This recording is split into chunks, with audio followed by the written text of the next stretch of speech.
The millionaire dines in silence, surrounded by luxury and security guards. Out of nowhere, a poor girl bursts into the restaurant and stares at him closely.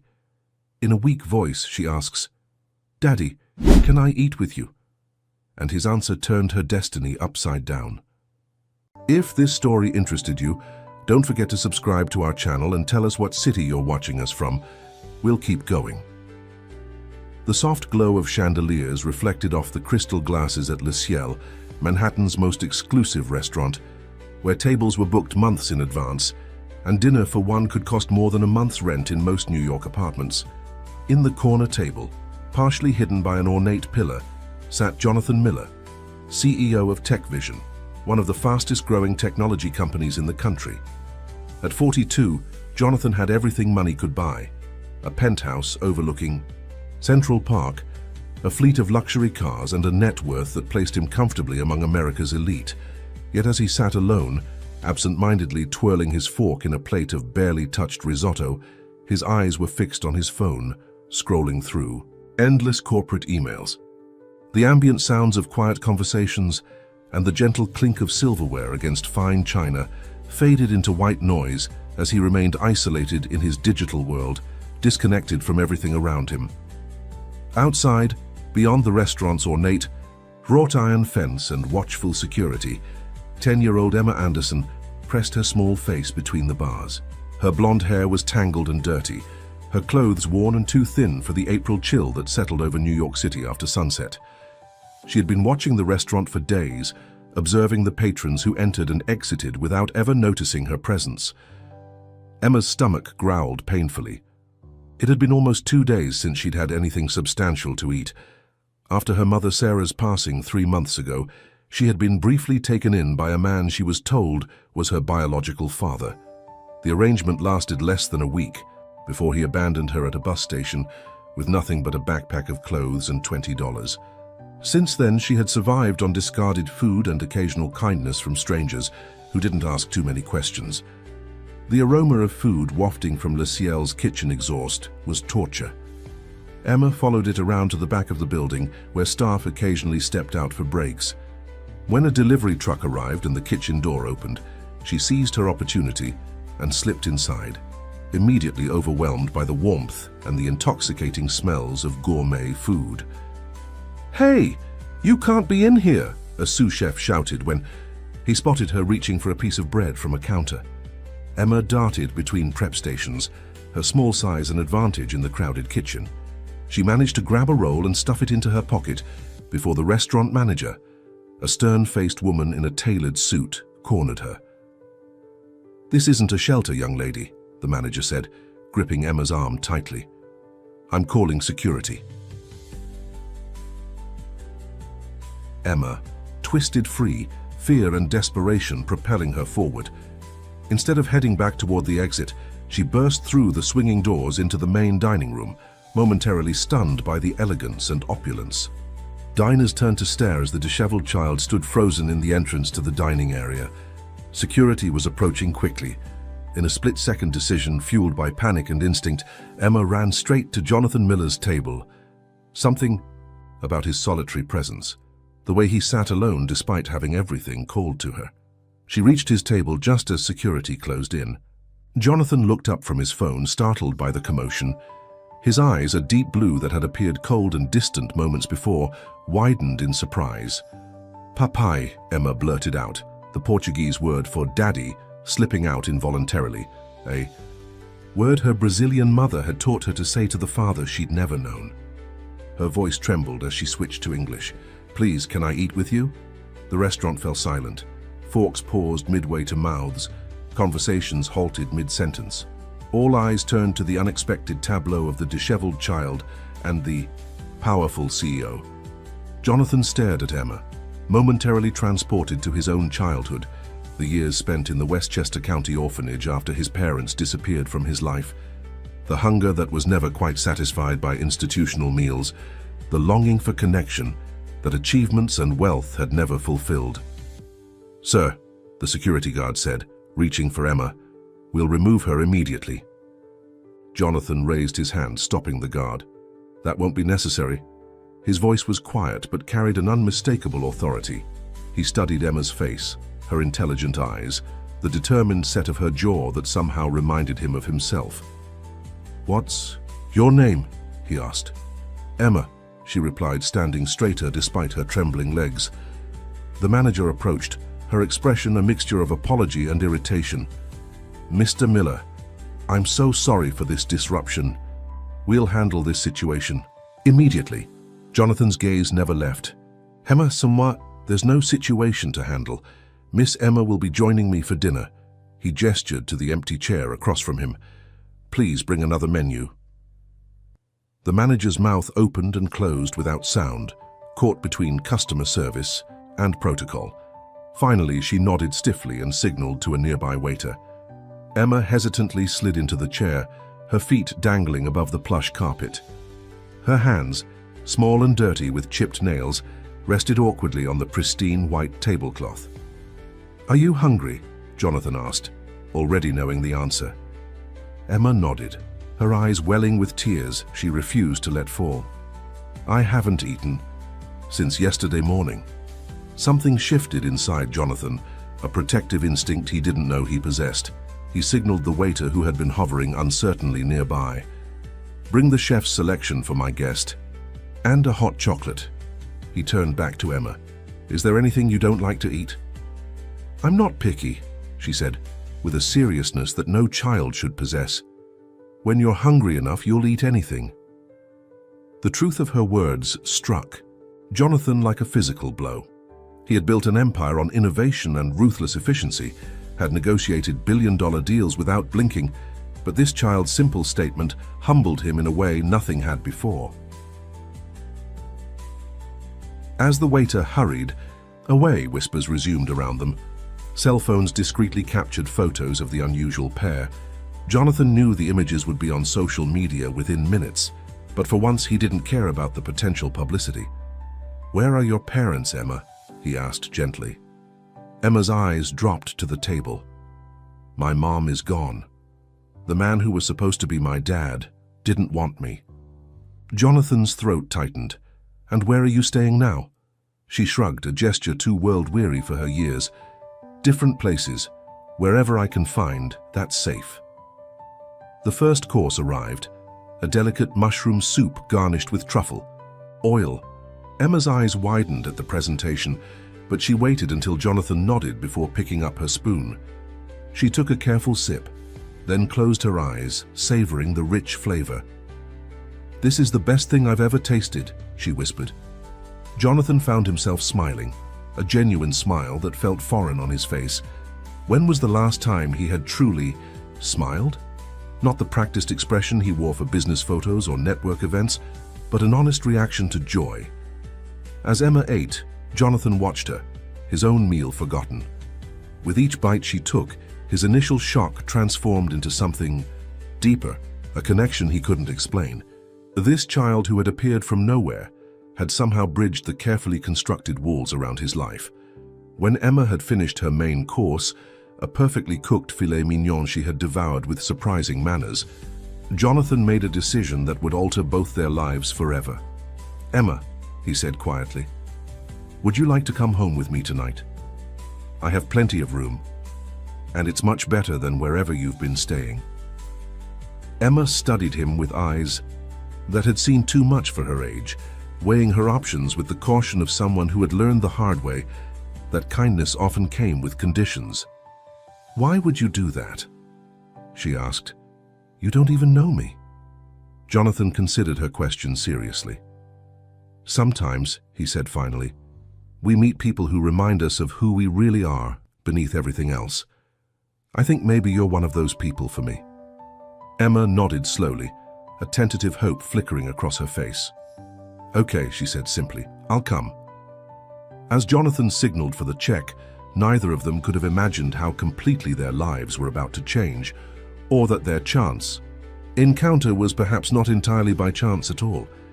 Jonathan's Bentley glided through the streets of Manhattan, the city lights reflecting off its polished surface. Inside, Emma sat perfectly still, afraid that any sudden movement might break the spell and return her to the harsh reality of the streets. Her small hands were folded in her lap, her posture rigid despite the supple leather seats that seemed to envelop her tiny frame. "Are you comfortable?" Jonathan asked, breaking the silence that had settled between them since leaving the restaurant. Emma nodded, her eyes wide as she took in the car's luxurious interior. "I've never been in a car like this before." "It's just a car," Jonathan replied, suddenly conscious of the excesses that had become normal to him. "A rather expensive one, I suppose." The car turned onto Fifth Avenue, and Emma pressed her face against the window as they passed the illuminated storefronts of designer boutiques. "Where do you live?" she asked, her breath fogging the glass. "Upper East Side. I have a penthouse overlooking Central Park," Jonathan said, watching her reaction carefully. "It's probably bigger than I need, but it has a great view." 10 minutes later, they pulled into a private underground garage beneath one of Manhattan's most prestigious residential buildings. The valet opened the door with a respectful nod to Jonathan, hesitating only briefly at the sight of Emma before maintaining his professional demeanor. In the private elevator that required a key card to access the penthouse levels, Emma finally spoke the fear that had been building inside her. "Are you really going to let me stay, or will you change your mind tomorrow?" The question pierced Jonathan's carefully constructed emotional armor. He knelt down to her level, meeting her eyes directly. "I keep my promises, Emma. You can stay, as long as you need to." The elevator opened directly into the penthouse foyer, revealing a space that was as impressive as it was impersonal. Floor-to-ceiling windows showcased a breathtaking nighttime view of Central Park and the city beyond. But the interior was a study in minimalist luxury, all clean lines, neutral tones, and carefully curated artwork that cost more than most people's homes but conveyed no personal connection to its owner. "This is all yours?" Emma whispered, her footsteps silent on the marble floors. "It is," Jonathan confirmed, watching as she took hesitant steps into the vast living room. He suddenly saw his home through her eyes, beautiful but sterile, expensive but empty. When was the last time he had entertained here? When had anyone other than his housekeeper and occasional business associates crossed this threshold? "Are you hungry again?" "I could have something prepared," he offered, realizing he had no idea how to care for a child. What did 10-year-olds eat? What time should they go to bed? Emma shook her head. "I'm still full from dinner. That was the most food I've had in..." She trailed off, her expression clouding.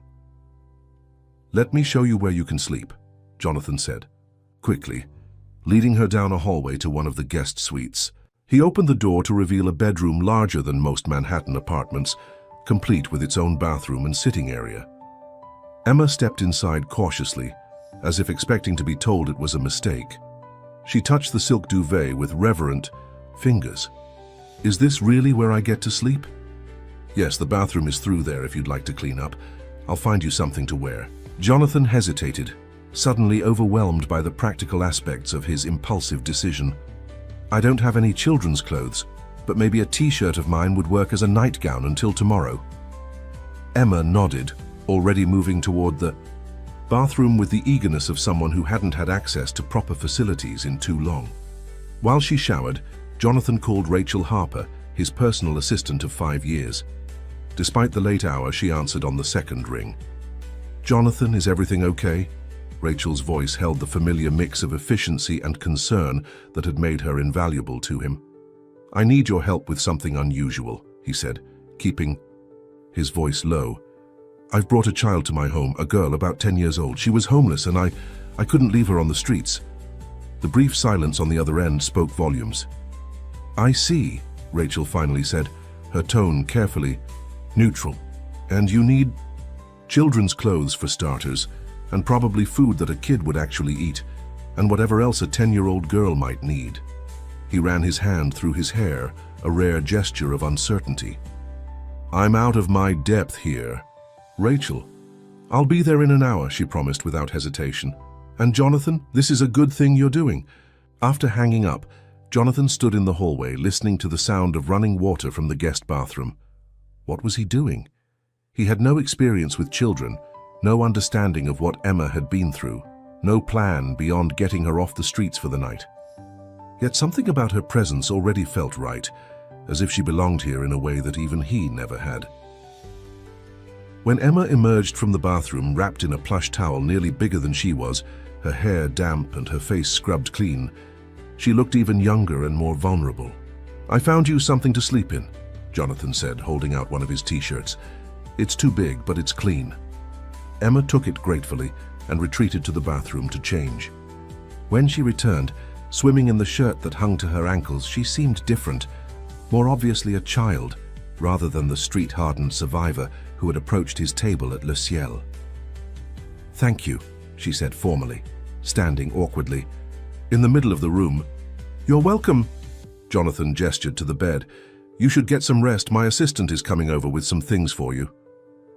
Emma climbed onto the high bed, sinking into its plush comfort with visible amazement. "I don't remember the last time I slept." "In a real bed," she admitted, her voice small. Jonathan felt something crack inside his chest. "Well, this one is yours for as long as you want it." He moved to turn off the light, but hesitated. "Would you like it on or off?"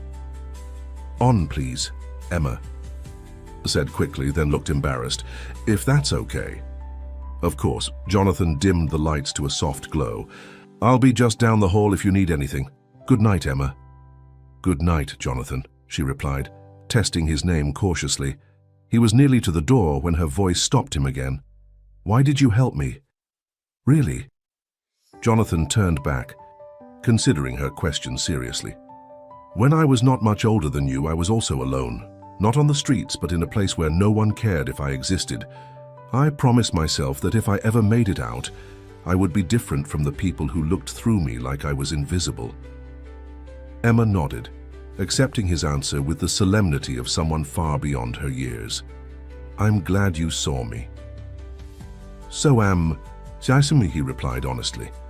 Rachel arrived 45 minutes later, remarkably put together despite the late hour and the hasty summons. She carried several shopping bags and was followed by a delivery person with more. "I got the essentials," she explained, setting the bags down in the kitchen.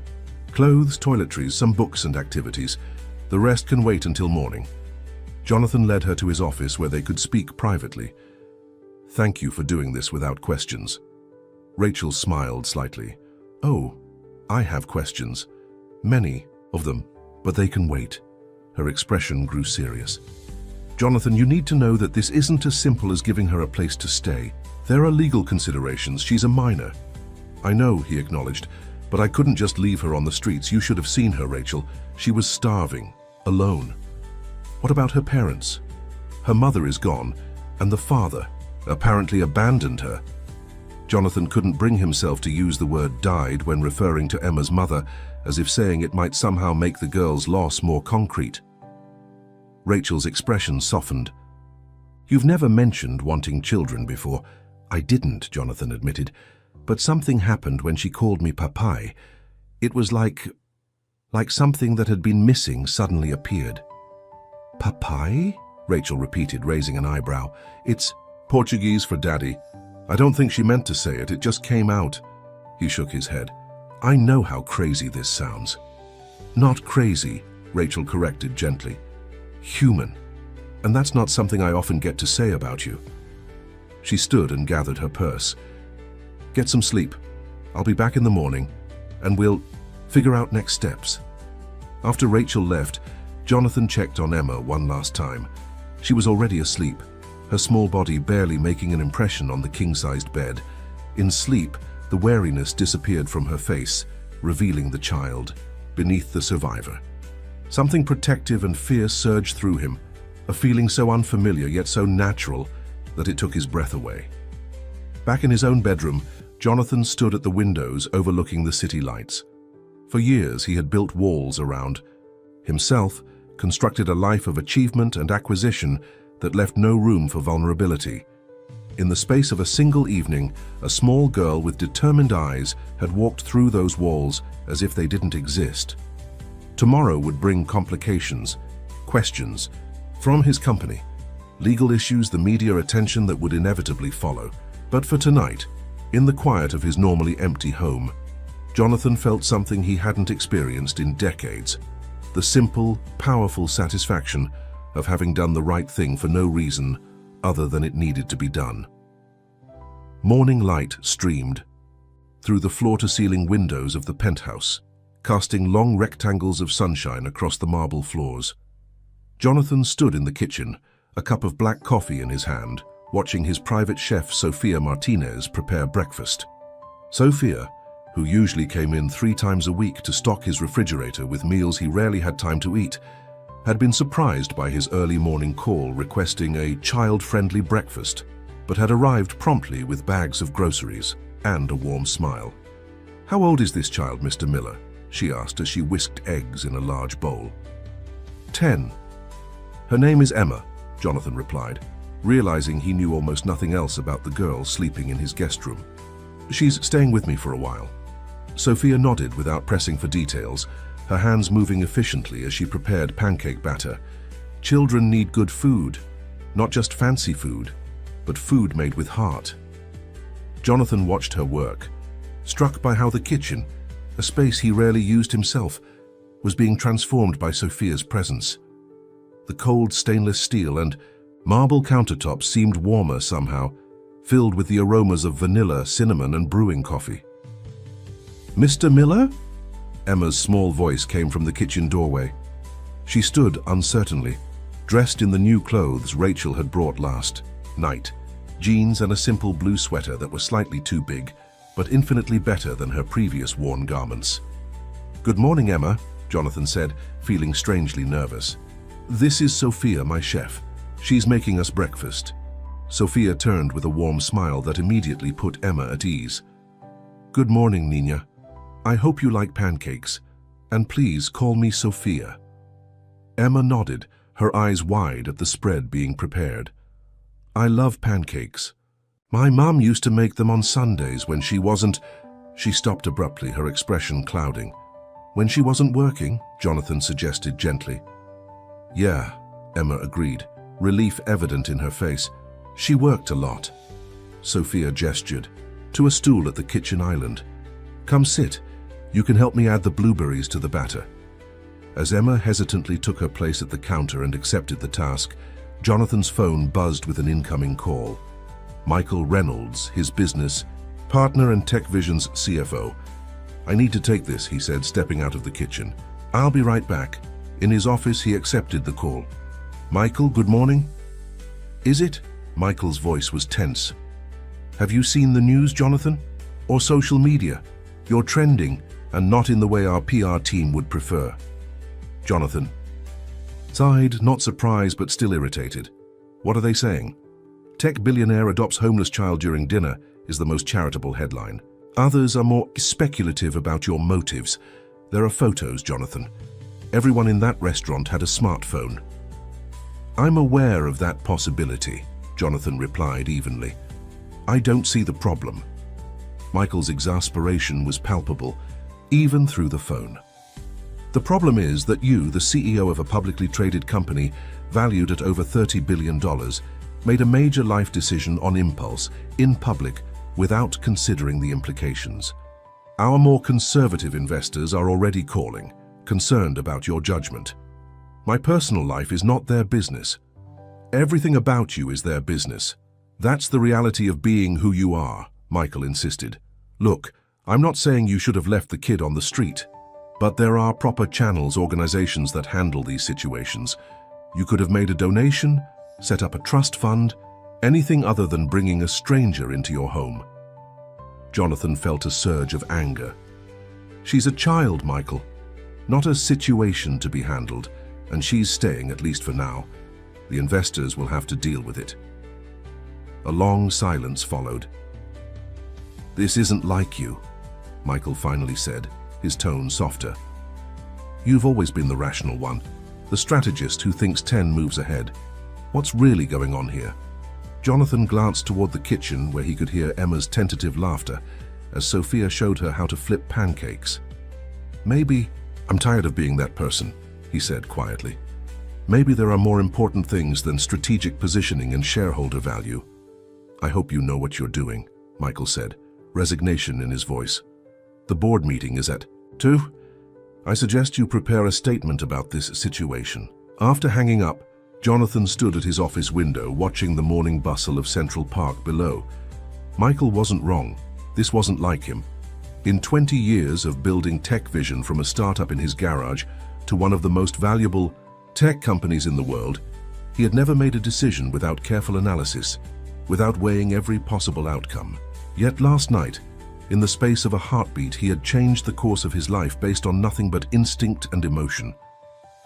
When he returned to the kitchen, Emma was seated at the dining table, a stack of blueberry pancakes drowning in maple syrup before her. She looked up with a smile that transformed her face, making her appear truly her age for the first time since he'd met her. "These are amazing," she said around a mouthful of pancake. "Sophia said she can teach me how to make them."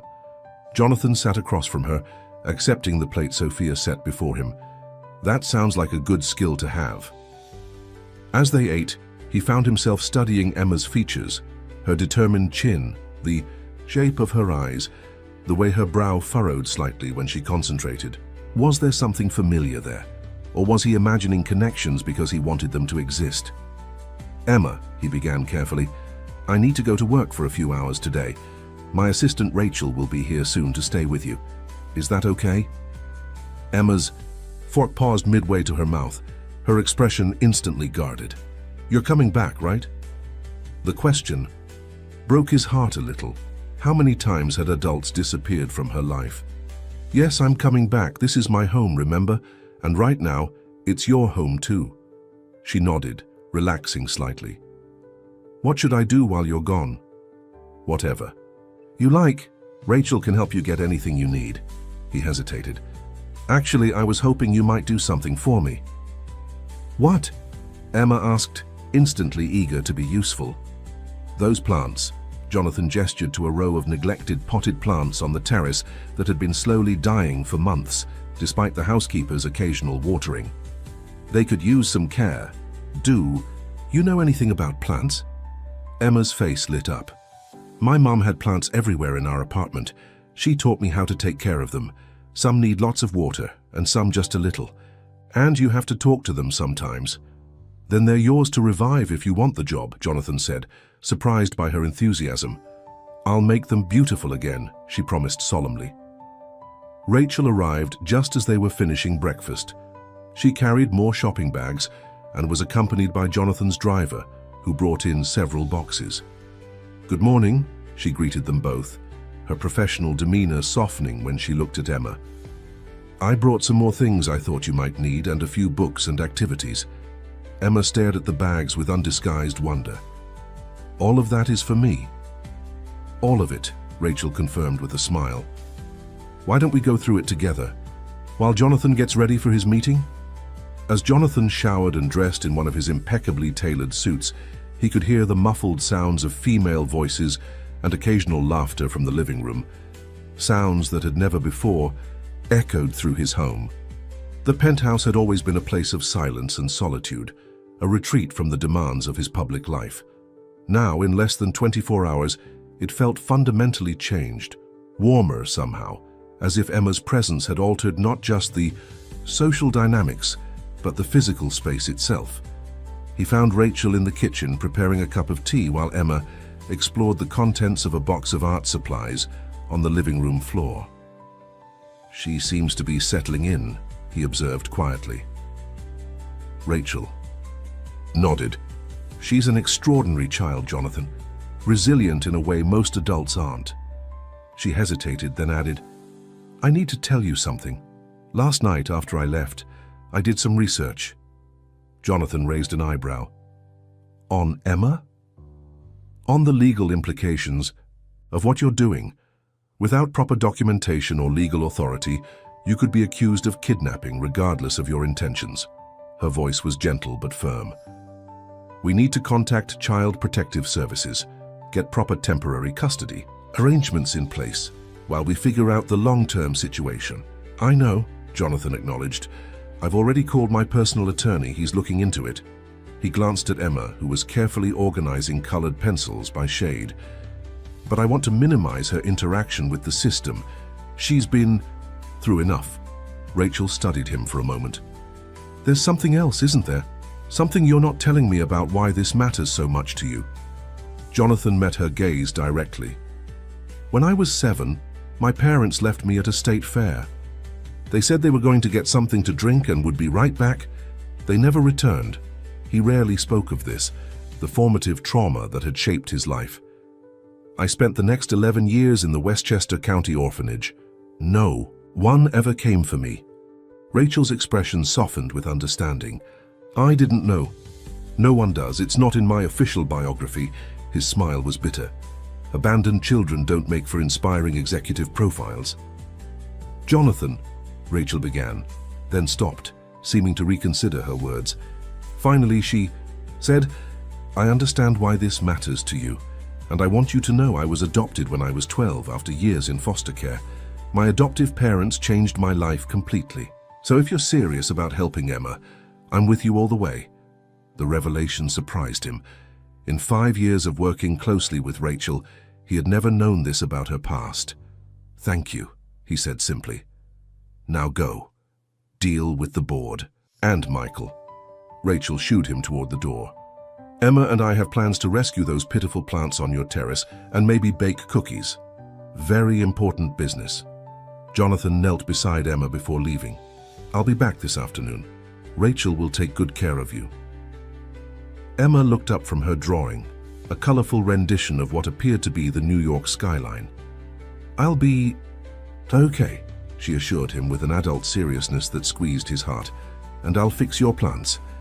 I know you will, he replied, resisting the unexpected urge to hug her. They weren't there yet, this strange new family that wasn't quite a family, but perhaps someday they could be. As the private elevator descended to the lobby, Jonathan steeled himself for the day ahead.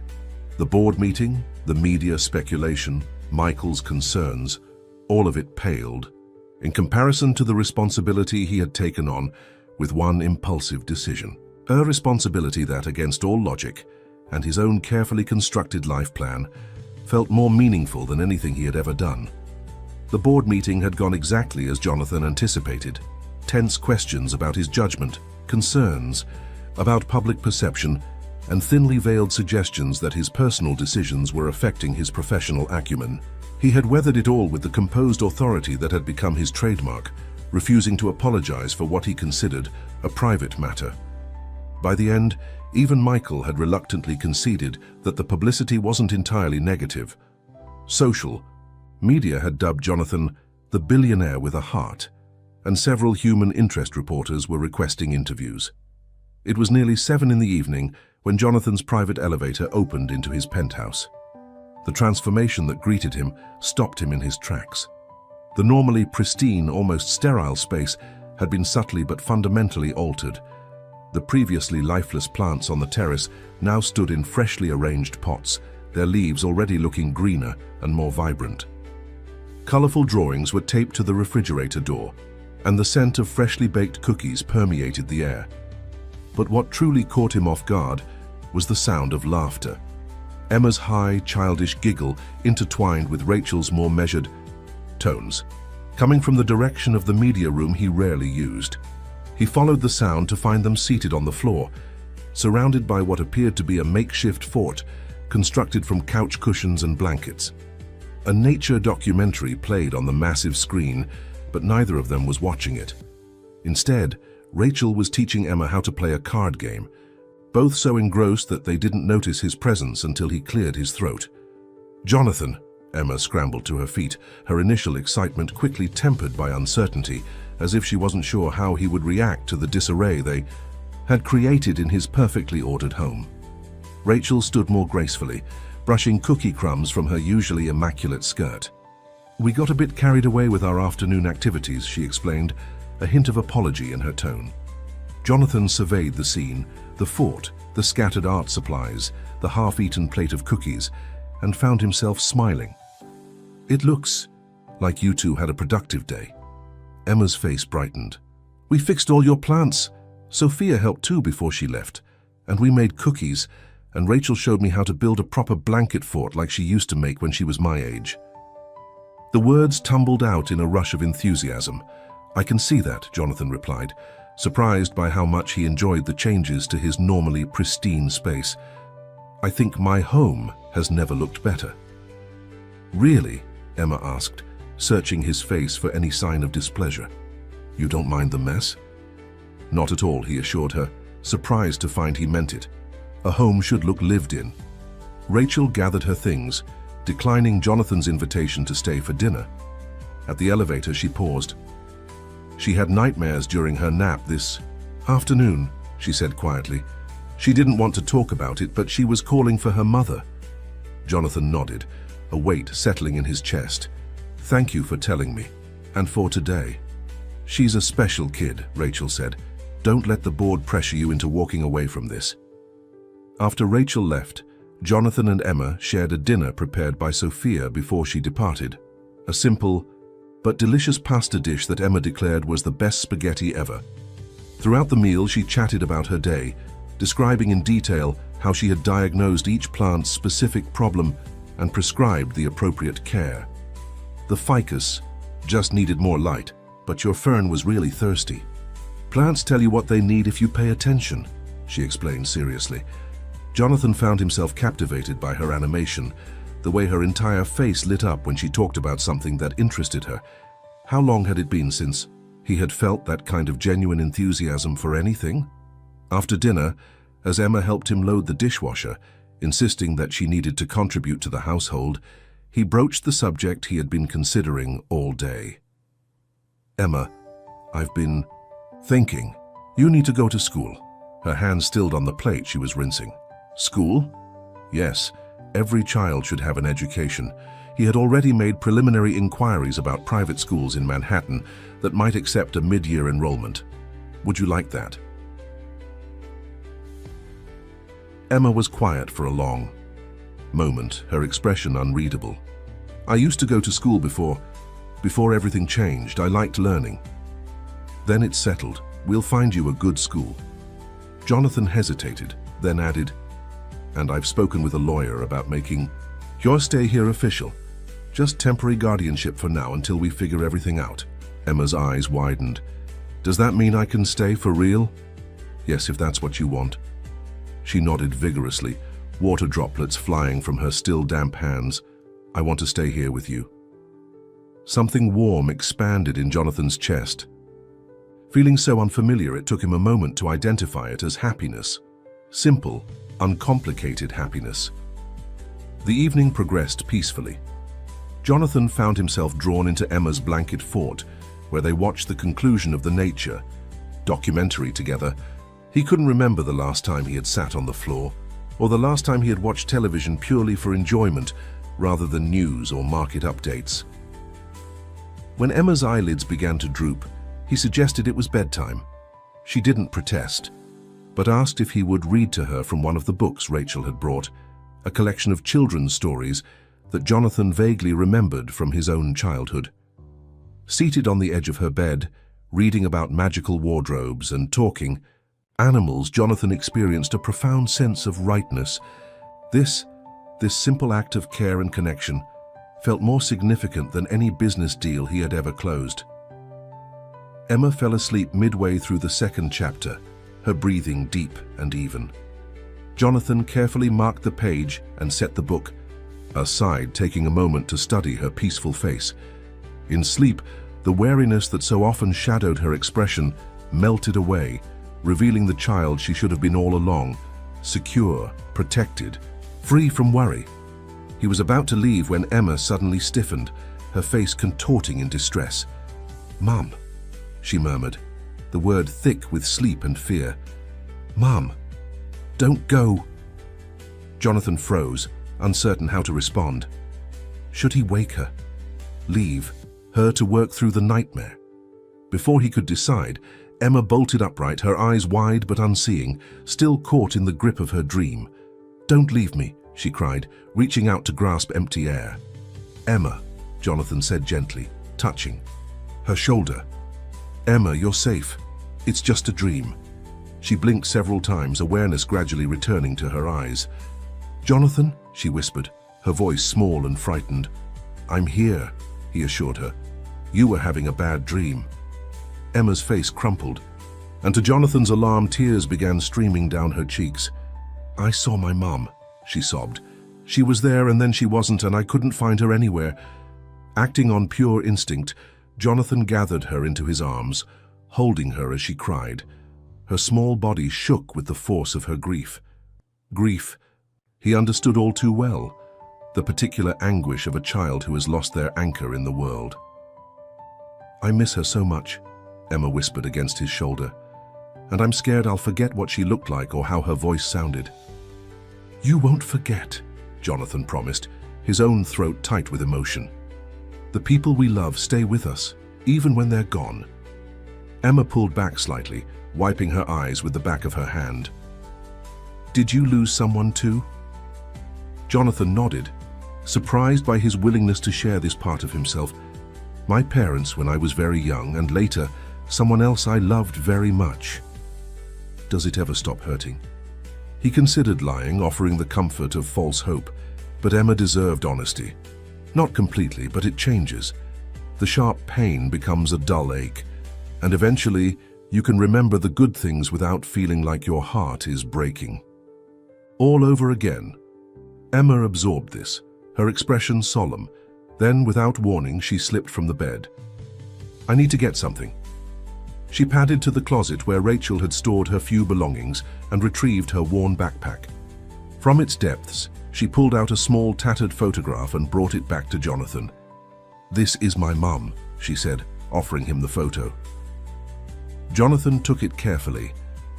The image showed a smiling woman with Emma's same determined chin and intelligent eyes, her arm around a younger version of Emma. They stood before what appeared to be a modest apartment building, both squinting slightly in the sunlight. "She was beautiful," Jonathan said honestly. "You look like her." "Her name?" "I was Sarah Anderson." Emma traced her mother's face with a gentle finger. "She worked really hard so I could have nice things. She was a housekeeper at a hotel, but she was taking classes to become a nurse." Jonathan studied the photograph more closely, a strange sensation tugging at his memory. Something about the woman's face, the particular curve of her smile. "She used to tell me stories about my father," Emma continued, reclaiming the photograph and holding it protectively against her chest. "She said he was smart and kind, but that he didn't know about me. She always said someday she would find him and tell him." "What happened?" Jonathan asked gently. "When did you lose her?" Emma's face clouded. 3 months ago. She got really sick, really fast. The doctors tried to help, but..." She swallowed hard. "After she was gone, they found my father's name in her things. They contacted him, and he came to see me, but he said he couldn't take care of a child. He left me at the bus station with some money. I tried to find my way back to our apartment, but other people were already living there, so I just stayed on the streets." Jonathan felt a surge of anger toward this unknown man who had abandoned his own child. "Do you remember his name, your father's name?" Emma shook her head. "The social worker told me, but it didn't mean anything to me. I was too upset to remember." She looked up at Jonathan, her eyes still damp but clearer now. "But it doesn't matter anymore. I found you instead." The simple trust in her statement humbled him. "Yes, you did," he agreed softly, "and I'm very glad." She settled back into bed, the photograph tucked securely under her pillow. "Will you stay until I fall asleep again?" she asked, her eyelids already growing heavy. "Of course," Jonathan promised, resuming his place on the edge of the bed. Emma was almost asleep when she murmured, "I'm glad I called you Papa in the restaurant, even if it was an accident." "So am I," Jonathan whispered, gently brushing a strand of hair from her forehead. He remained long after Emma had fallen back asleep, watching over her, his mind racing with questions about her mother, about the father who had rejected her, about the strange coincidence, if it was coincidence, that had brought her to his table that night. Later, alone in his study with a glass of scotch, Jonathan opened his laptop and began to search for information about Sarah Anderson. There had to be records, employment history, residence, perhaps an obituary. As a tech CEO with considerable resources at his disposal, he had access to search tools beyond those available to the general public. What he discovered kept him awake until the early hours of the morning, his heart pounding with a mix of shock, grief, and something close to wonder. The coincidence he had sensed was no coincidence at all. The universe, it seemed, had a strange way of bringing together what belonged together, even if it took 10 years and an improbable encounter in a Manhattan restaurant to do so. Dawn was breaking over Manhattan when Jonathan finally closed his laptop, his mind reeling from what he had discovered. Sarah Anderson had indeed worked as a housekeeper at the Westview Hotel 11 years ago, the same hotel where Jonathan had stayed for 6 months while his first company was being acquired. The timing aligned perfectly with Emma's age, but what had truly shaken him was finding a photograph of Sarah in an employee newsletter from that era. The resemblance between her and Emma was striking, but there was something else, something in the shape of her eyes, the curve of her smile, that had triggered a flood of memories.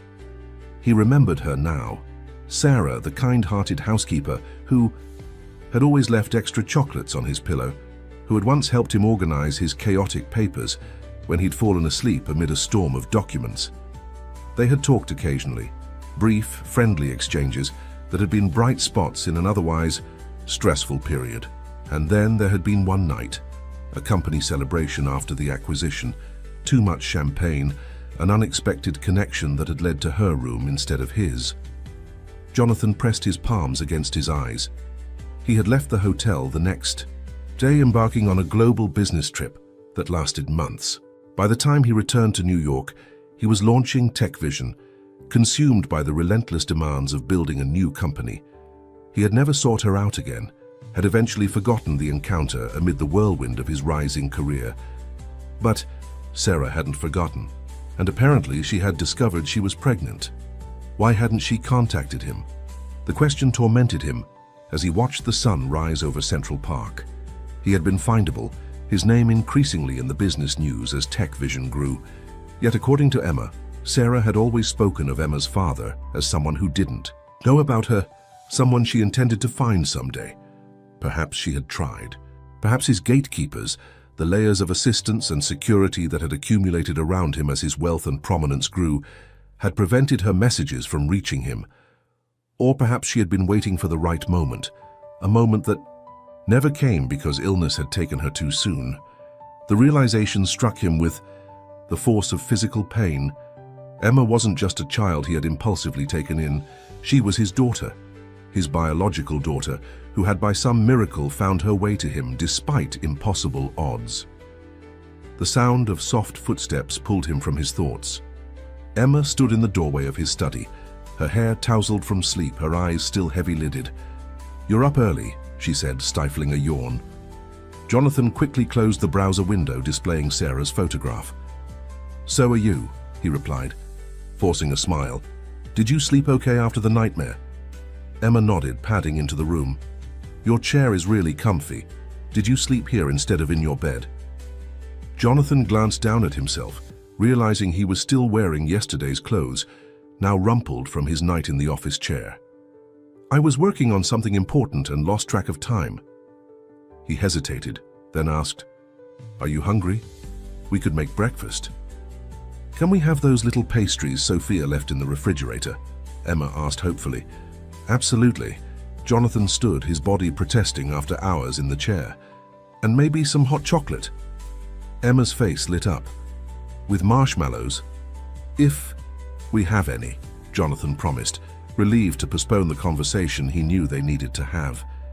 He needed time to process his discovery, to decide how and when to tell Emma what he had learned.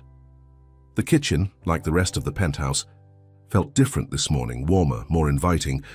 Emma's influence was already evident in small touches. A colorful placemat on the counter, a line of seashells arranged along the windowsill, a drawing of what appeared to be Jonathan and Emma standing before a stylized version of his building, taped to the refrigerator. As they ate pastries and drank hot chocolate, Jonathan had found mini marshmallows in a cupboard he didn't even know existed. Emma chattered about her plans for the day, continuing her plant rehabilitation project, perhaps drawing more pictures for the refrigerator gallery, and maybe exploring the building's rooftop garden that Rachel had mentioned. "Can I ask you something?" she said suddenly. her expression turning serious. "Of course," Jonathan replied, bracing himself. "When will I have to leave?" The question caught him off guard. "Leave? Why would you think you have to leave?" Emma shrugged, her eyes fixed on her mug. "People always make me leave eventually. I just want to know when, so I can be ready." Jonathan reached across the table and gently tilted her chin up until she met his gaze. "Emma, I don't want you to leave ever. In fact, I was hoping you might consider staying here permanently, that I might adopt you." Her eyes widened. "Adopt me? Like forever?" "Like forever," he confirmed softly. Emma was silent. For a long moment, her face a complex mix of hope and wariness. "Why would you want to do that? You barely know me." The truth hovered on Jonathan's lips. "Because you're my daughter, because your mother and I created you together, because you belong with me." But he held it back. Not yet. Not until he was certain. Not until he had figured out how to explain it all. "I know enough," he said instead. "I know you're brave and kind and smart. I know you can bring dead plants back to life and build the best blanket forts in Manhattan. I know my home feels more like a home with you in it." Emma studied, his face searching for any sign of insincerity. "What if you change your mind? What if I do something wrong and you don't want me anymore?" "That won't happen," Jonathan promised. "When I commit to something or someone, it's forever. Ask anyone who knows me. I'm stubborn that way." A slow smile spread across Emma's face, transforming it. "Okay," she said simply. "I'd like that, to stay forever." Jonathan felt a weight lift from his chest. "Then we'll make it happen. It might take some time, there are legal processes, paperwork, but we'll start today." Emma surprised him by sliding off her stool and coming around the counter to hug him. It was their first real embrace, her thin arms wrapped tightly around his waist, her head resting against his chest. After a moment of shock, Jonathan hugged her back, marveling at how such a small person could generate such enormous feelings. When she pulled away, Emma's expression was lighter, as if a shadow had been lifted.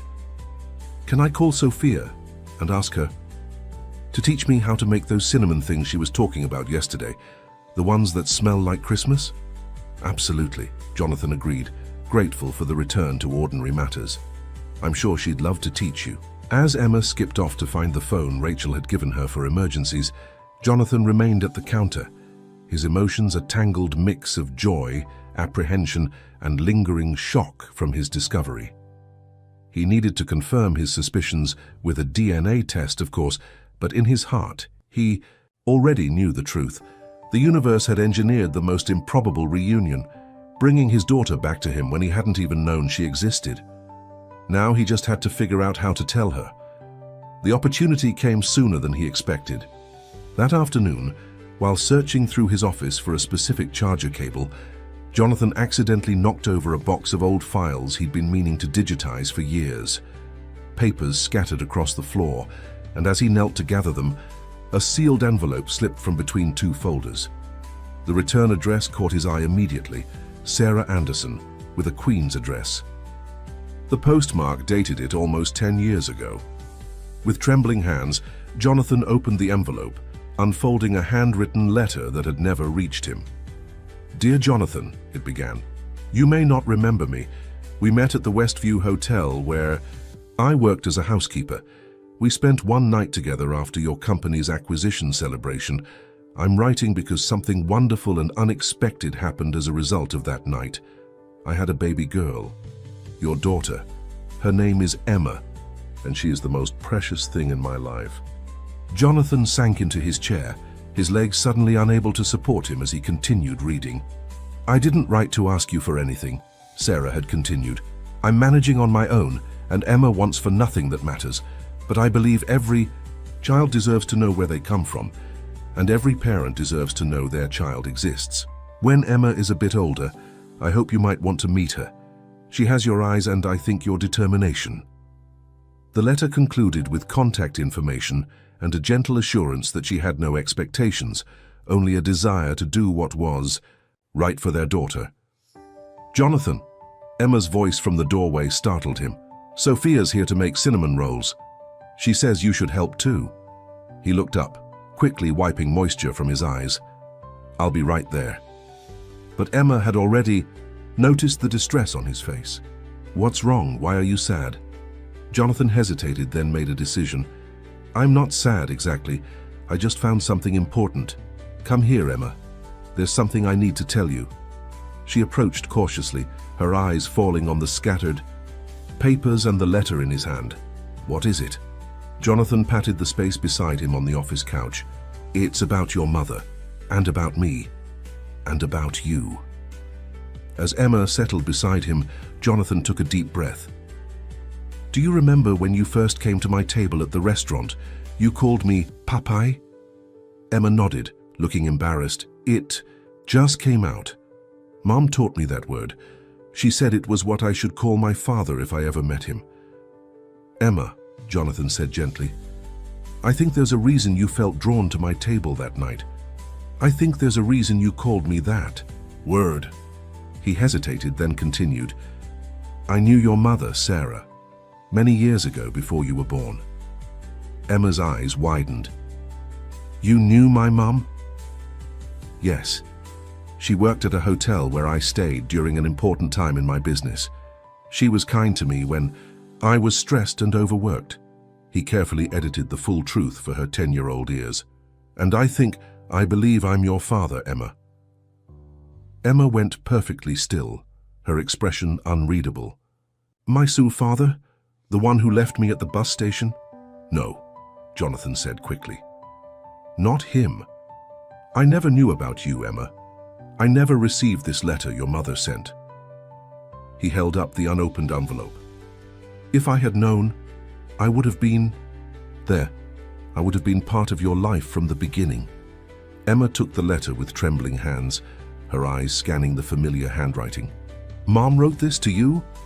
"Yes, 10 years ago, right after you were born. But how do you know for sure?"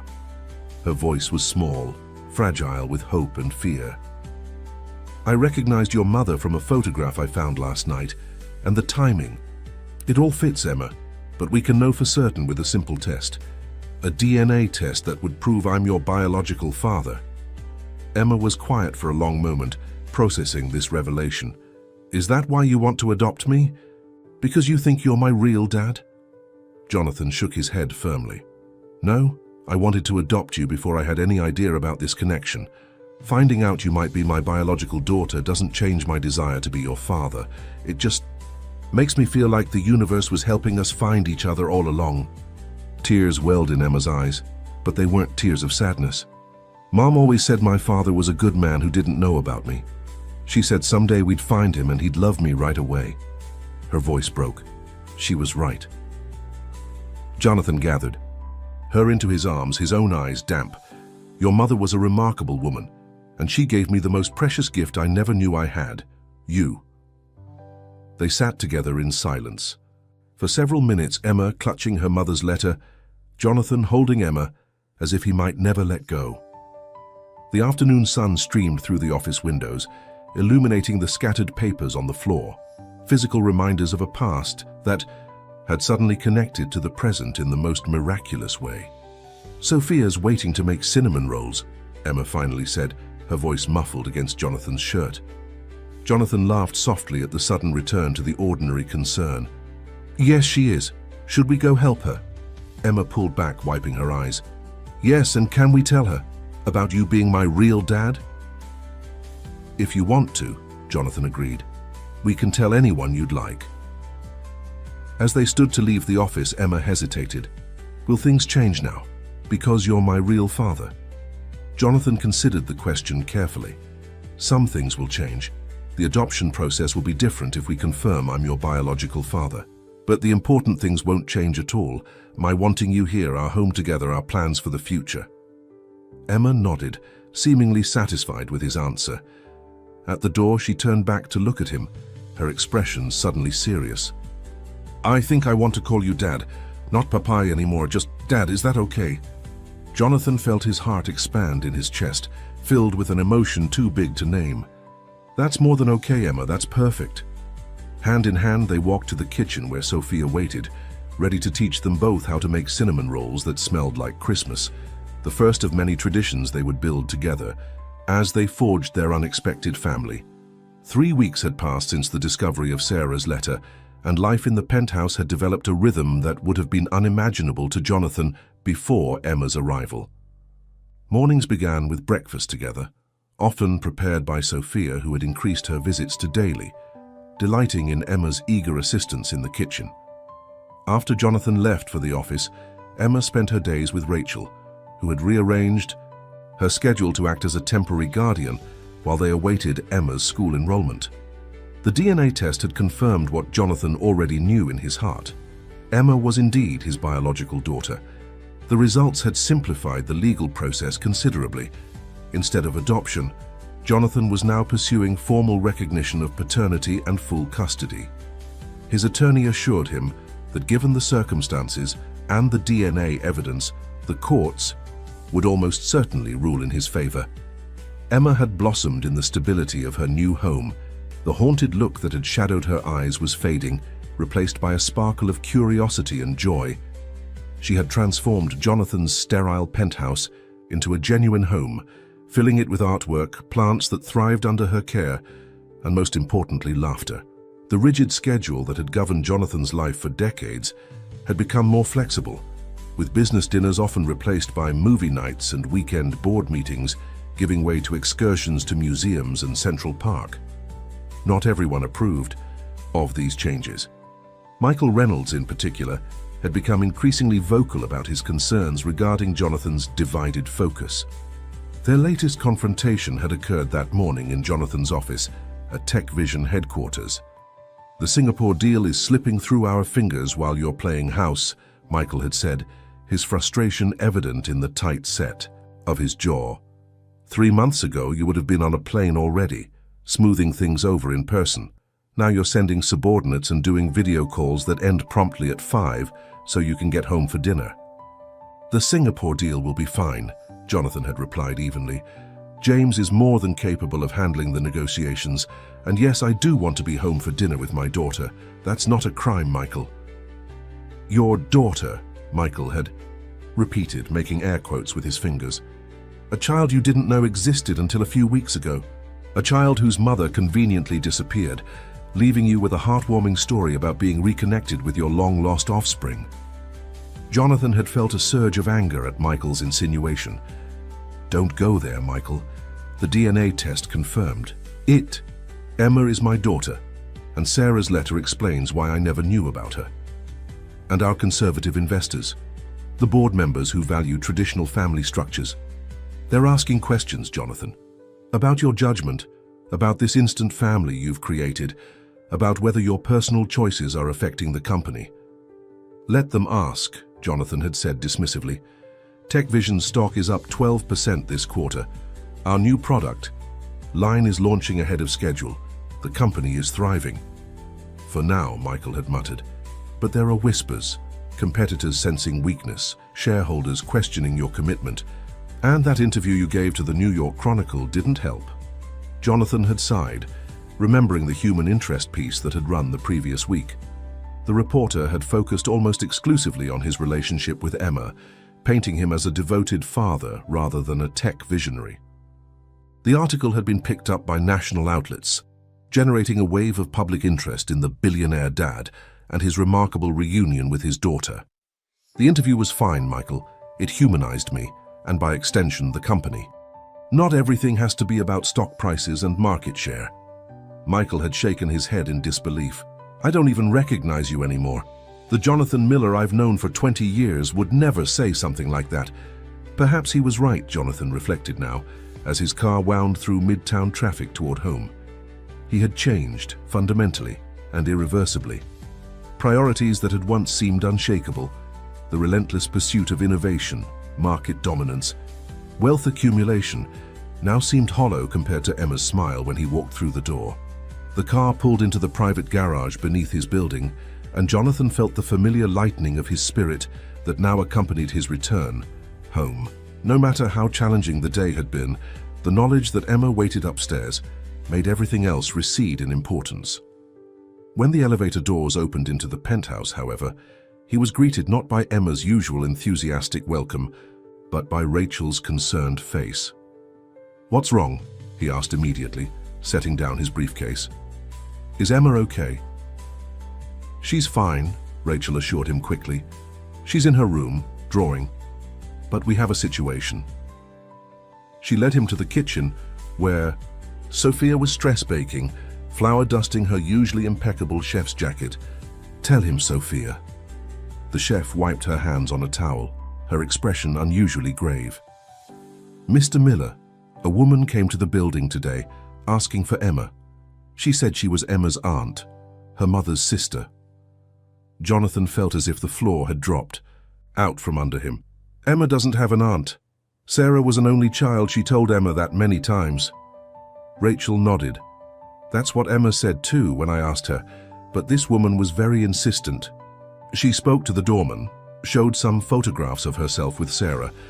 She left her contact information and said she'll be back tomorrow with proof of her claim." "What claim exactly?" Jonathan asked, his protective instincts immediately on alert. "She wants custody of Emma," Sophia said bluntly. "She told the doorman that Emma belongs with blood relatives, not with a father who didn't care enough to be part of her life until now." Jonathan's jaw tightened. "That's ridiculous. I never knew Emma existed. The DNA test proves she's my daughter." "We know that," Rachel said soothingly, "but this woman, Vanessa Wilson is her name, seems determined. And she had photographs, Jonathan, recent ones, with Sarah and Emma." Jonathan paced the kitchen, his mind racing. "Did you tell Emma about this?" Rachel shook her head. "We thought you should decide how to handle it. She knows something's wrong. She's very perceptive, but we just said we had some adult business to discuss with you." "Thank you for that." Jonathan ran a hand through his hair, a rare gesture of agitation. "I need to talk to my attorney, and I should speak with Emma.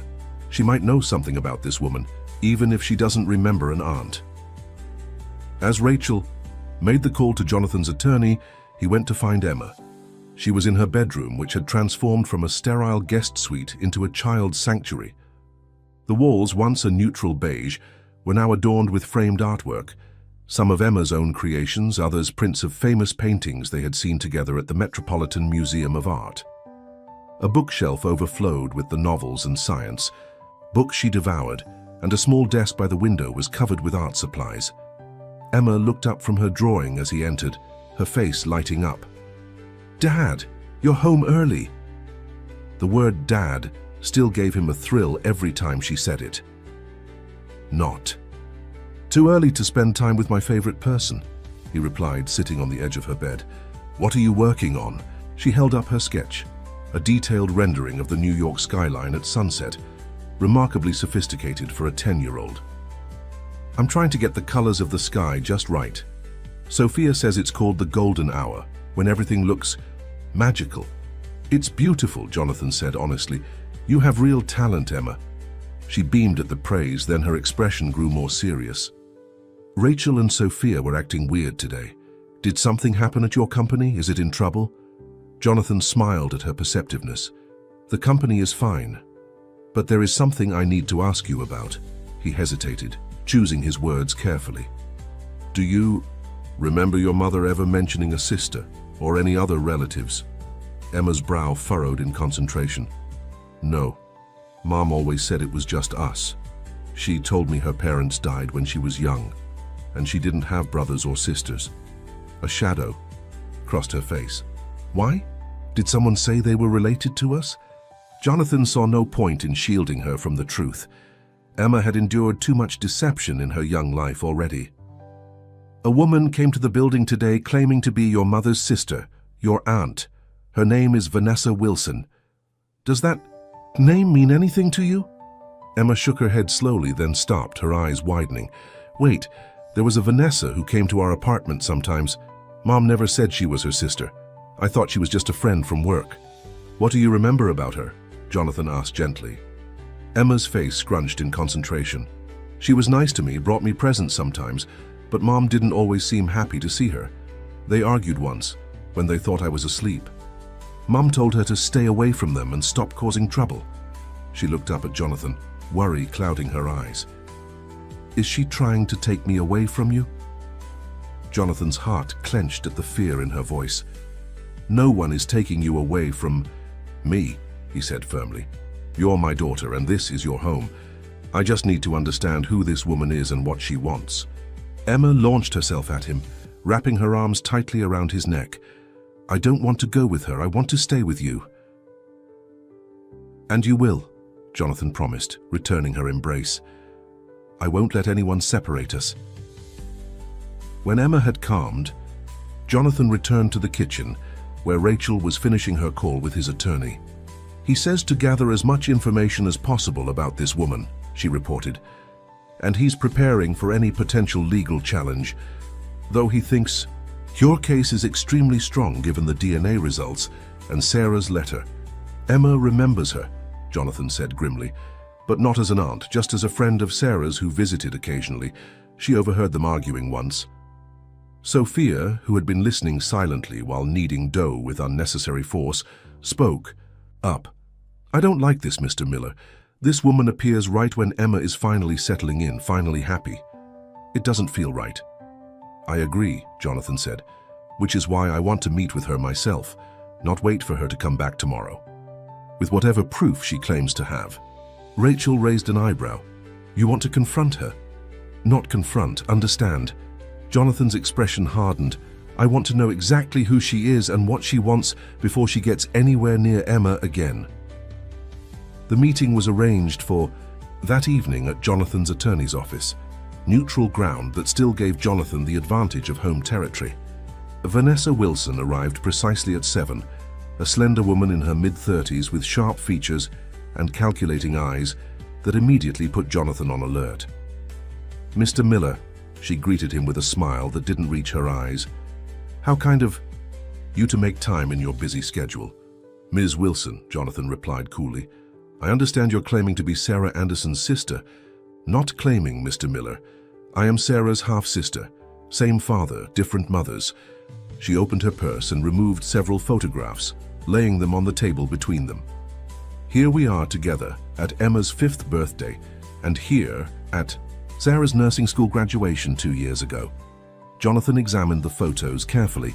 They did indeed show Vanessa with Sarah and Emma appearing to share happy moments, but they proved nothing about a blood relationship.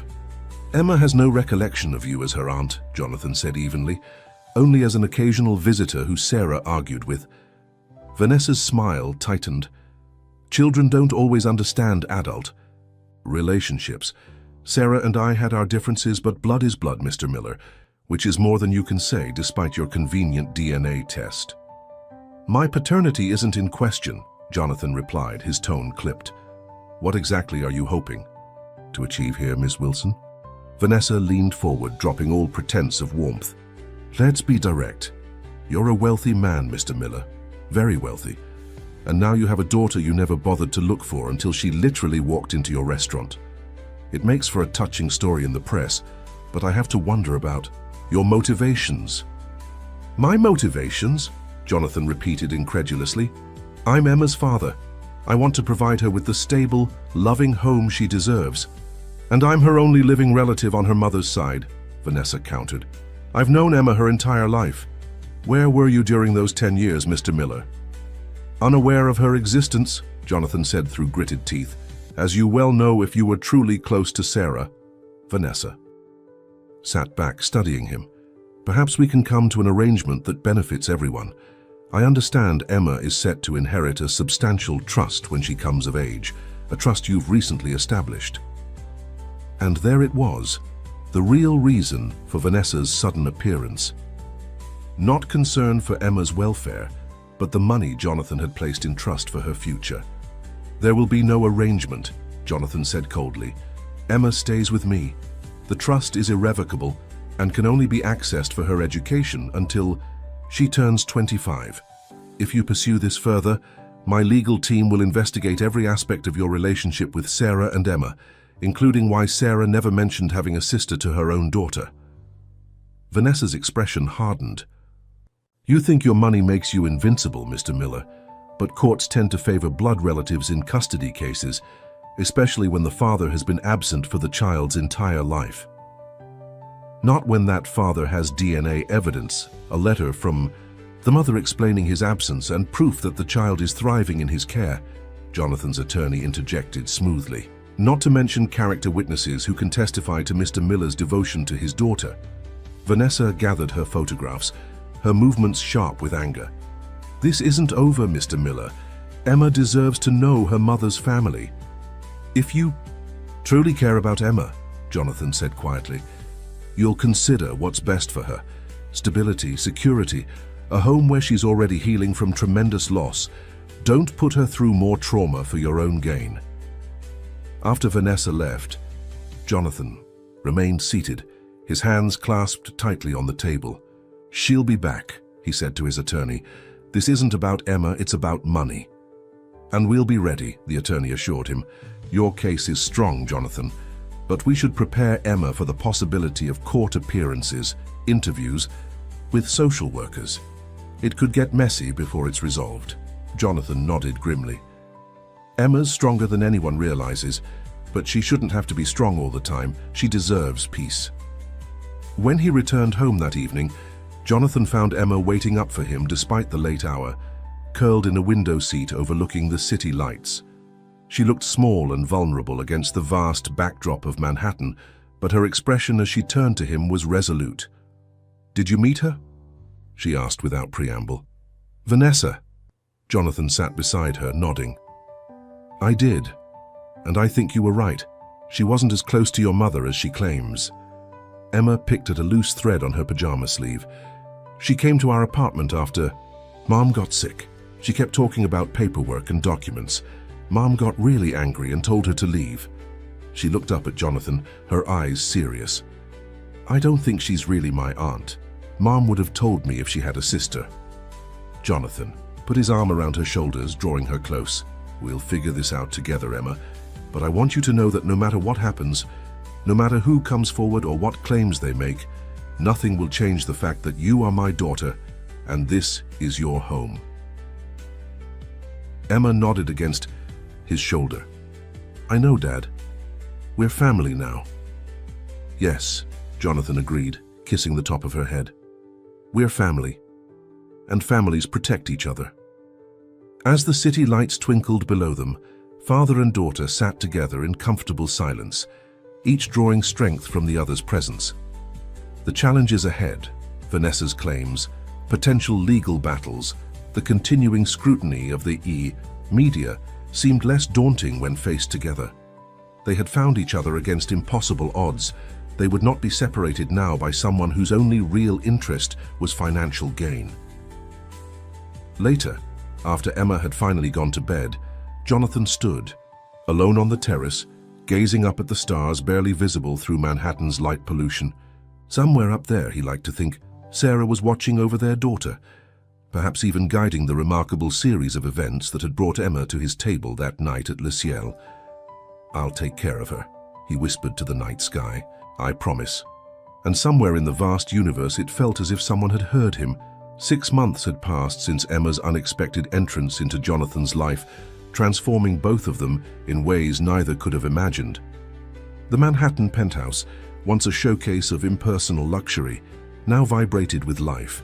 Emma's artwork adorned the walls, plants flourished under her care, and the sounds of laughter regularly echoed through rooms that had known only silence before.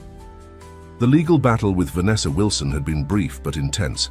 Jonathan's attorneys had dismantled her claims methodically, proving through records and witnesses that she was not Sarah's half-sister, but a former co-worker who had seen an opportunity for financial gain. The final blow to her case had come when Emma's former neighbor testified that Vanessa had appeared in their lives only after Sarah's illness, showing an unusual interest in Sarah's papers and possessions. In the end, the judge had not only dismissed Vanessa's custody claim but had granted Jonathan permanent sole custody of Emma, officially recognizing him as her biological father with all associated rights and responsibilities. The courtroom had erupted in applause when the decision was announced, an unusual response that reflected how deeply the father-daughter story had captured public imagination. Now, on a crisp October evening, Jonathan stood in the doorway of the penthouse media room, quietly observing Emma as she prepared for a momentous occasion. Tonight, TechVision was hosting an international delegation of investors at the penthouse, the first time Jonathan had mixed his professional and personal lives so completely. Emma sat cross-legged on the floor, surrounded by her art supplies, meticulously drawing place cards for each guest. Each card featured a personalized illustration based on the guest's home country: cherry blossoms for the Japanese investors, a stylized Eiffel Tower for the French delegation, the Sydney Opera House for the Australians. "These are remarkable," Jonathan said, entering the room. "The guests will be impressed." Emma looked up with a smile that still had the power to melt his heart. "Do you think they'll like them? I wanted them to feel special, like they have a piece of home here." "They'll love them," he assured her, sitting beside her on the floor, something the old Jonathan Miller would never have done in a tailored suit. "You have a gift for making people feel welcome." Emma beamed at the praise, carefully adding final details to the last card. "Sophia taught me that. She says food and art are languages everyone understands no matter where they're from." Sophia had become a permanent fixture in their household, transitioning from occasional chef to full-time culinary director, and increasingly a maternal figure for Emma. Her warm, no-nonsense approach complemented Jonathan's more reserved parenting style, creating a balance that seemed to work perfectly for their unconventional family. "Speaking of Sophia," Jonathan said, checking his watch, "she should be finishing the preparations soon. The guests will arrive in an hour. Are you nervous?" Emma considered the question seriously. "A little, but mostly excited. This is important for your company, right?" "It is," Jonathan acknowledged. "These investors could help TechVision expand into new markets across Asia and Europe. But even more important than that," he tapped her nose gently, "is that they'll get to meet my brilliant daughter." Emma giggled, then grew more serious. "Is Mr. Reynolds coming tonight? He doesn't like me very much." Jonathan sighed. His relationship with Michael had been strained since Emma's arrival, culminating in a heated confrontation after the custody hearing. Michael had accused Jonathan of prioritizing personal indulgences over company interests, a statement that would have enraged the old Jonathan. Instead, it had merely clarified what he already knew.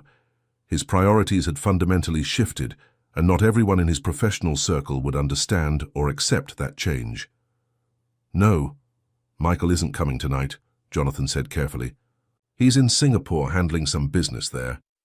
What he didn't tell Emma was that Michael had tendered his resignation the previous week, unwilling to adapt to the new direction Jonathan was taking the company, a direction that emphasized work-life balance, family-friendly policies, and corporate social responsibility. These changes had initially alarmed the board, but had gradually won support as employee satisfaction soared and positive press mounted. "I think he just needs time," Emma said wisely. "Change is hard for grown-ups. You told me that." Jonathan laughed softly at having his own words quoted back to him. "When did you get so smart about people?" Emma shrugged, gathering her completed place cards. "Mum always said I was an old soul. She said I could see things in people they couldn't see themselves." "She was right," Jonathan agreed, helping her stand. "Now, let's get these to Sophia, and then get you ready for tonight's big event." An hour later, the penthouse had been transformed into an elegant reception venue. Sophia and her team had created a stunning array of international cuisines, displayed artfully throughout the main living area. Soft lighting highlighted the spectacular views of Central Park and the Manhattan skyline, while subtle background music created an atmosphere of refined hospitality. Emma stood beside Jonathan as the elevator delivered the first guests, the Japanese delegation, led by Takashi Yamamoto, a tech visionary in his own right who had expressed interest in TechVision's latest innovations. "Mr. Yamamoto," Jonathan greeted him warmly, "welcome to our home. May I introduce my daughter, Emma?" Emma stepped forward, offering a perfect bow she had practiced for days after researching Japanese customs. "Konnichiwa, Yamamoto-san," she said carefully. "Thank you for visiting us." Yamamoto's face broke into a delighted smile as he returned the bow. "Miller-san, your daughter is most impressive. Such respect for other cultures is rare in one so young." Emma created the place cards for tonight's dinner, Jonathan said proudly. Each one reflects the guest's home country. When Emma presented Yamamoto with his card, a delicate rendering of Mount Fuji with cherry blossoms, the businessman studied it with genuine appreciation. "This is beautiful work, Emma-chan. You have captured the spirit of Japan." As more guests arrived, Emma continued to charm them with her thoughtful place cards, her careful research of their countries, and her sincere interest in their cultures. The investors, many of whom had initially expressed skepticism about meeting with a CEO who had so publicly embraced fatherhood, found themselves won over by the authentic family dynamic they witnessed. During dinner, Emma sat beside Jonathan, at the head of the table, contributing to the conversation with observations that were remarkably insightful for her age. When the conversation turned to TechVision's proposed expansion into educational technology, Emma spoke passionately about the importance of making such tools accessible to all children, regardless of economic status. "My mom worked really hard, so I could have books and a computer," she explained to the attentive investors. "But a lot of kids don't have that. If technology is only for rich kids, then we're wasting a lot of great minds that could help solve big problems."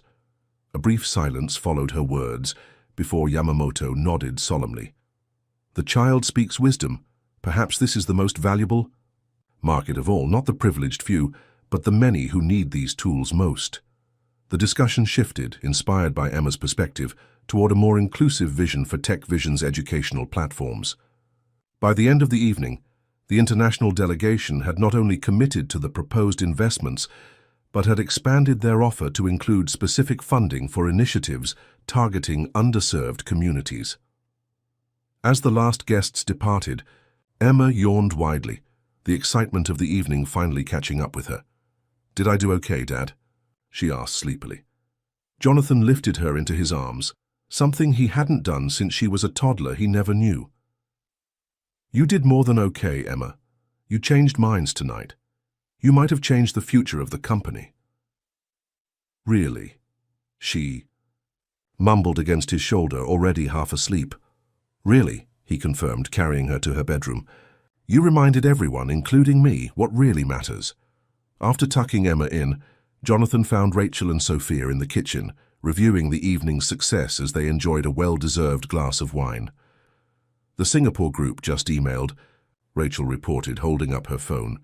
"They're doubling their investment, and specifically mentioned Emma's comments about educational access as a key factor in their decision." Sophia smiled knowingly. "That child has magic in her. She opens hearts without even trying." "Including mine," Jonathan acknowledged, accepting the glass Rachel offered him. "I can't imagine my life without her now." "You don't have to," Rachel reminded him gently. "The custody issue is settled. Emma is legally and biologically yours. Your family is secure." Family. The word still felt new and precious to Jonathan, who had spent most of his life believing he would never have one.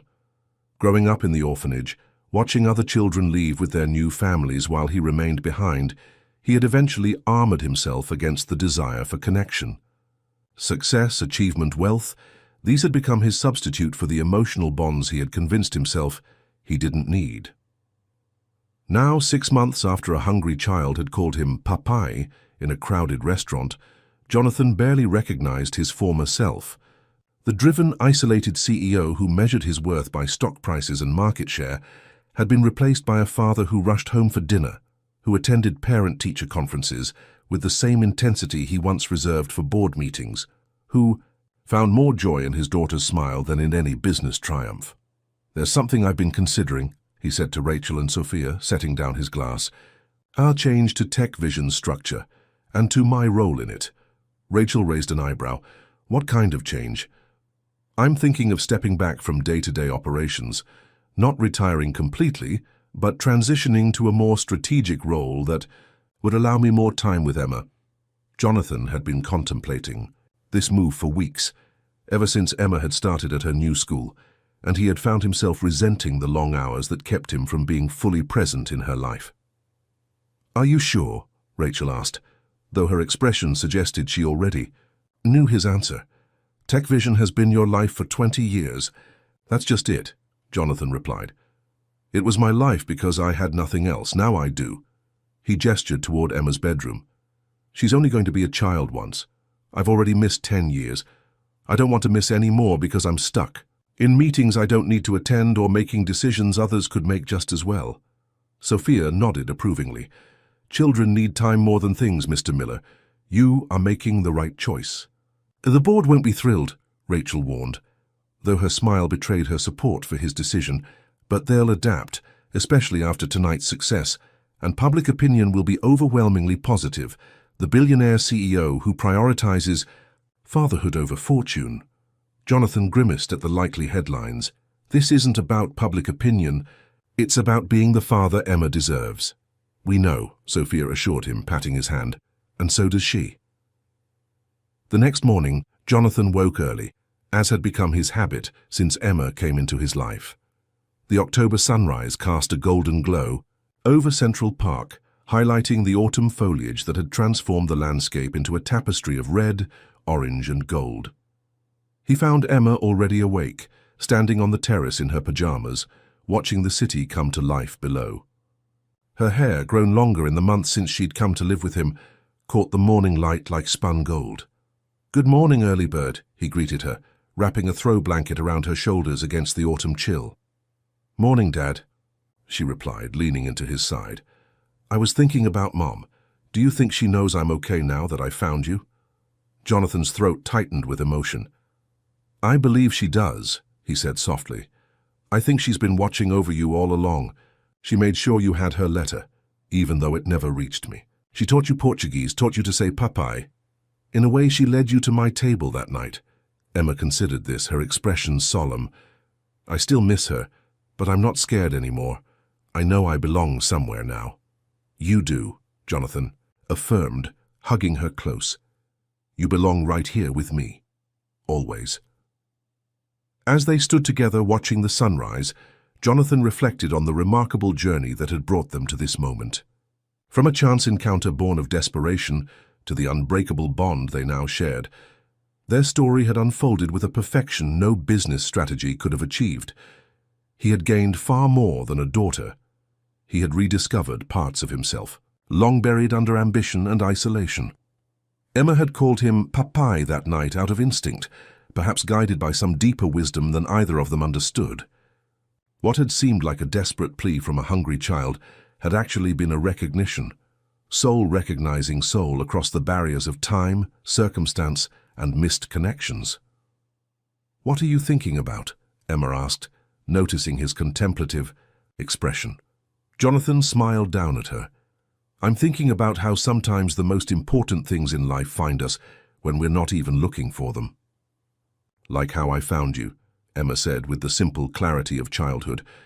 "Exactly like that," Jonathan agreed. "Like how we found each other." In the months and years that followed, as Emma grew from a resilient child into a confident young woman, Jonathan never regretted his decision to reshape his life around fatherhood. TechVision continued to thrive under shared leadership, implementing Emma's vision for educational access through foundations and initiatives that reach children around the world. Their story inspired others, leading to increased awareness of adoption and improvements in systems designed to connect children with families. Most importantly, the lonely CEO and the abandoned child had healed each other, creating a family bond that transformed both their lives. Their unlikely beginning, a desperate encounter in a luxury restaurant, had blossomed into a relationship built on love, respect, and the profound understanding that sometimes, against all odds, the universe conspires to bring together those